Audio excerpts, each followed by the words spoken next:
కూర్చొని తింటే ఏమవుతాయంట, కొండలు కూడా కరిగిపోతాయంట.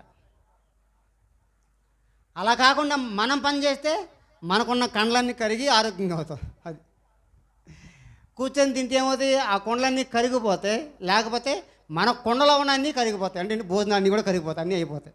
ఆ కొండలు కాదు, ఈ కొండలో ఉన్నాయని కరిగిపోతాయి. కొండ అండ్ కొండ అర్థమైందా మీకు? తిని కూర్చుంటే ఏమో చెప్పండి, పని చేయకుండా ఉన్న ఆస్తిని, తల్లిదండ్రుల ఆస్తిని అది మేసేస్తూ ఉంటే ఏమో చెప్పండి, కొండలన్నీ కూడా కరిగిపోతాయి. ఒకవేళ మనం పని చేయకుండా ఇంట్లో పడి తింటే ఏమో చెప్పండి, కొండలన్నీ కూడా ఖాళీ అయిపోతాయి. అది కొండ కొండ. ఓకేనా? బాగా జ్ఞాపకం చేసుకోండి. కాబట్టి ఇప్పుడు పని చేయాలి. ఇతను పని చేయలేదు, డబ్బంతా అయిపోయింది. డబ్బంతా అయిపోయిన తర్వాత అప్పుడు గుర్తుకొచ్చాడు నాన్నకు ప్రేమతో. ఎవరో ఇక్కడ ఈ వ్యక్తికి అప్పుడు నాన్న జ్ఞాపకం వచ్చాడు. ఏం జరిగింది? డబ్బంతా ఖర్చు పెట్టాడు.